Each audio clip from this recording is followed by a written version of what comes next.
Alors, nous sommes le 20 février 2024. Je voulais vous montrer un exemple de menace codée.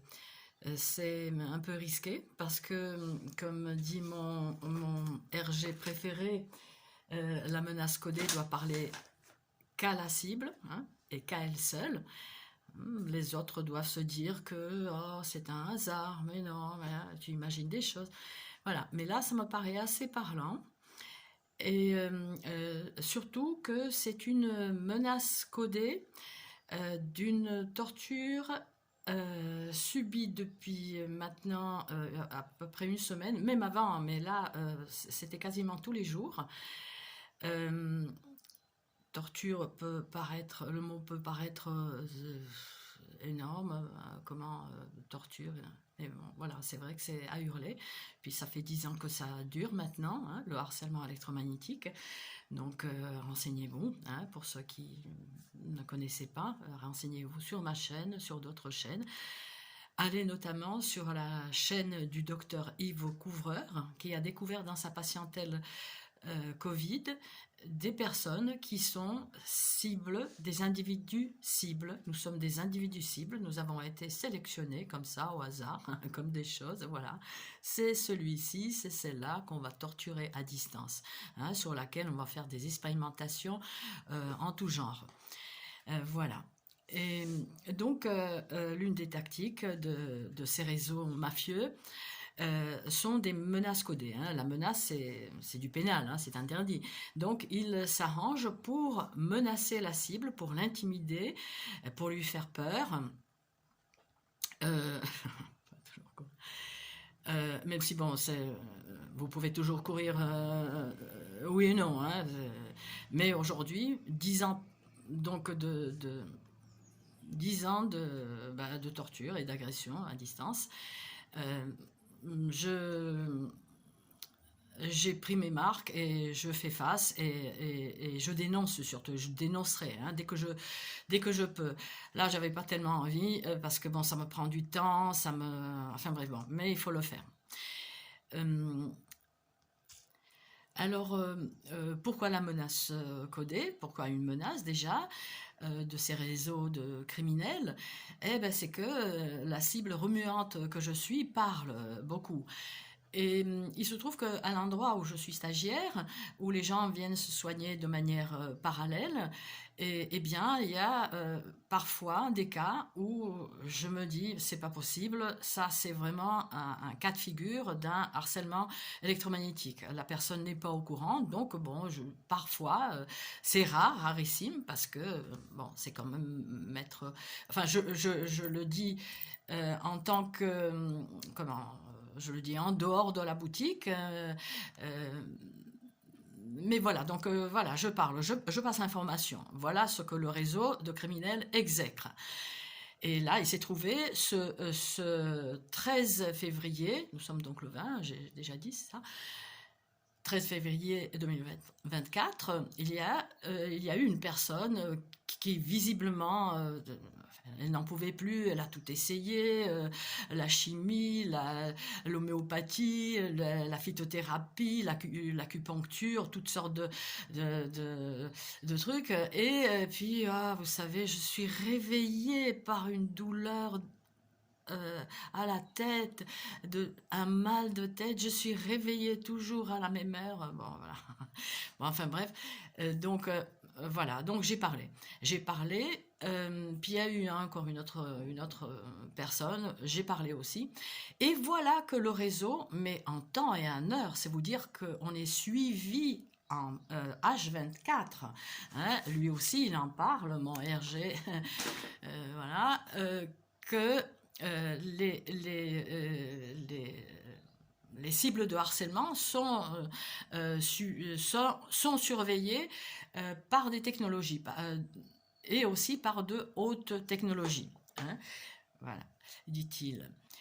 Et voilà donc cette menace codée. Cette menace codée, comme j'ai commencé à le dire, hein, concerne une torture qui est extrêmement violente et qui est en fait au moins enfin, du moins dans mon cas, elle dure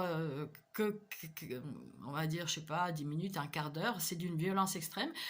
Et après avoir parlé avec d'autres cibles, je pense qu'il s'agit, et après avoir consulté mes propres vidéos, mes propres articles, que de temps en temps j'oublie, hein, entre-temps, ce que j'avais dit, et il s'agit très vraisemblablement d'une torture par infrason. Ultrason ou infrason, j'en sais plus, c'est pas mon job non plus, alors hein, mince, hein, à d'autres faire votre job. Hein.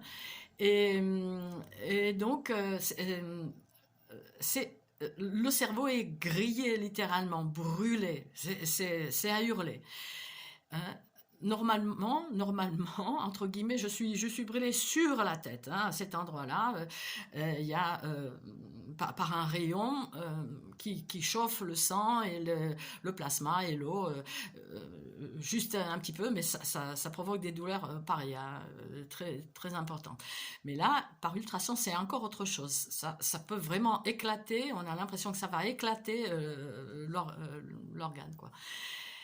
Et cette torture, je la subis donc depuis une semaine à peu près, et à chaque fois, cette fois-ci, en passant par le haut de Cimier, le Cimier, je suis à Nice, c'est un boulevard connu, euh, le réseau comme s'il faisait allusion au fait que pendant des années je suis agressée en bas de cimier. Vous avez vu ça déjà, des douleurs de tête qui se déclenchent à un endroit précis. Il faudrait qu'il y ait une concentration d'antennes ou je ne sais trop quoi en bas de ce boulevard UP. Donc bon, c'est vrai qu'il y a un commissariat de police, le commissariat de police hein, principal. On sait que, ma foi, des barbouzes... Euh, nous autres cibles, nous savons qu'il y en a plein de barbouzes hein, qui participent à cette criminalité. Et donc le réseau, comme par, comment dirais-je, pour faire le contraire, parce que c'est ça aussi qu'ils font. Vous dites quelque chose, voilà, ils vont faire exactement le contraire. Donc là, je suis agressée depuis plusieurs jours et extrêmement violemment en approchant d'un magnifique immeuble qui s'appelle la Reine Victoria. D'ailleurs, ça me fait penser à quelque chose, à un examen médical dans ce coin-là. Il y en a qui règlent leur compte. Ah ben, moi, je règle les miens. Hein. Moi, je vous ai rien fait. Hein. Moi, voilà, juste, voilà, je dénonce. Et donc, voilà. Donc, ce que vous allez voir un camion, enfin un véhicule avec inscrit l'inscription donc dessus nettoyage par ultrason. Nettoyage par ultrason, ok. Alors je vois, je vais vous montrer. Je vois le véhicule donc à l'endroit où je suis. Je filme à travers les barreaux, ça fait prison. Le réseau aimerait bien me voir derrière, hein, FETA ou un HP, hein, n'est-ce pas? Eh bien, donc, j'hésite un peu de filmer, je ne suis pas agressée, bon, très bien, mais subissant ces agressions, ces agressions électromagnétiques intentionnelles, n'est-ce pas? Le ROEM, le renseignement d'origine électromagnétique. Donc je commence quand même à filmer. Et puis je m'aperçois que, je vais vous montrer le détail sur une capture, que à côté du chauffeur, il y a quelqu'un donc dedans. La voiture, le véhicule restera 5 minutes. 5 minutes. Donc il est venu, il n'a rien cureté du tout, il n'a rien nettoyé à ultrason, hein, il est dans une rue où il n'y a pas de commerce ni rien, il est venu, il est resté dans la voiture, le gars d'ailleurs, et il est reparti. Il est reparti, vous allez voir comment. Et vous allez voir ce qu'il y a sur la porte, ce qui est accroché sur enfin bref, je vous montrerai. Et donc sur le côté, à côté de lui, il est donc au volant, le véhicule à l'arrêt, et à côté de lui, il y a une grande bouteille d'eau, à un endroit où on ne la met pas d'habitude, on la met sur le siège passager, hein. Donc là, hein, si on ouvre la porte, elle tombe. Mais cette bouteille est là pour une cause, une menace de torture à venir supplémentaire. Le réseau utilise volontiers depuis 10 ans maintenant les bouteilles. Bon, c'est un peu difficile de voir ce qui est une menace et ce qui n'est pas. On est à Nice, il fait chaud très vite. Déjà, il fait bon aujourd'hui. Enfin bref. Mais voilà, il y a toujours un côté un peu bizarre, un peu absurde. Voilà. Donc cette bouteille-là, la bouteille pourquoi l'eau signifie l'eau, les bouteilles en verre, en plastique, l'eau, en fait, signifie la torture.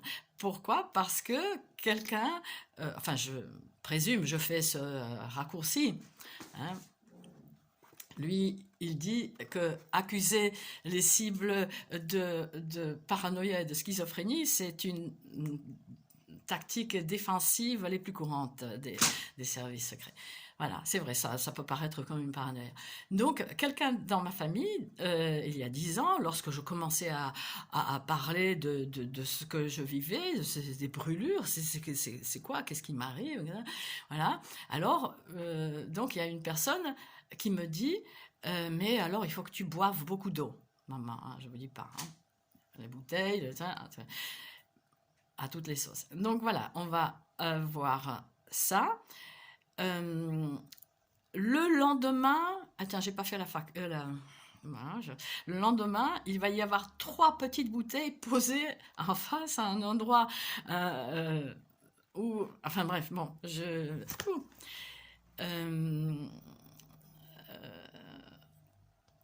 enfin voilà, donc je commence à être brûlée légèrement, mais hein. Voilà. Donc revenons à nos moutons. Je vais vous montrer les captures d'écran. Donc voilà. Bon, le son est faible. Donc voilà, j'ai commencé à filmer. Donc voilà, vous voyez qu'il y a quelqu'un là, hein, il tient son téléphone. Et en fait, je commence à être ciblée une fois qu'il a, voilà, je ne sais pas ce qu'il a fait avec son téléphone, mais on sait aujourd'hui que les téléphones, on peut agresser via les téléphones. Vous voyez ici la bouteille. Voilà, voilà. Alors ici, sur le trottoir, hein, quelqu'un a mis un sac de couchage. Un sac de couchage.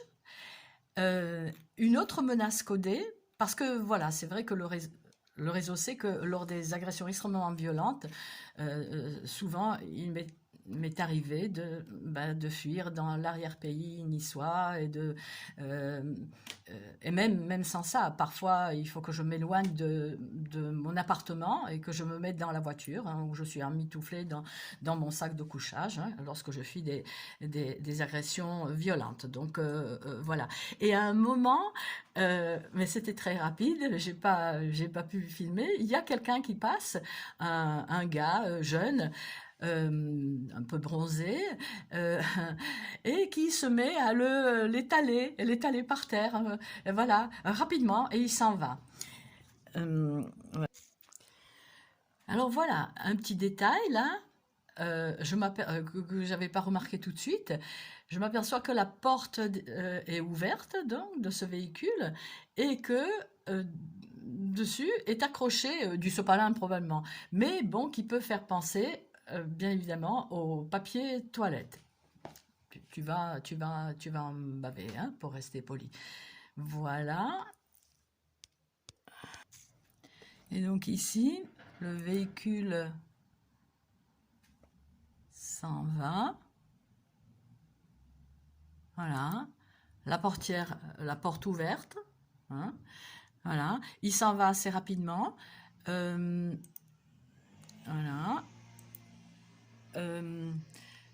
Certainement, suite l'information du réseau que bah, la cible filme, etc.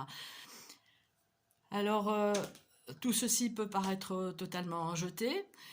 Ça peut paraître peut-être un peu, il peut comment y avoir un côté un peu, comment dire, je sais pas comment dire. Oui, il y en a qui peuvent se dire que bon, il y a un côté fun, que nenni. Hein, il s'agit vraiment de menaces qui sont la plupart du temps exécutées.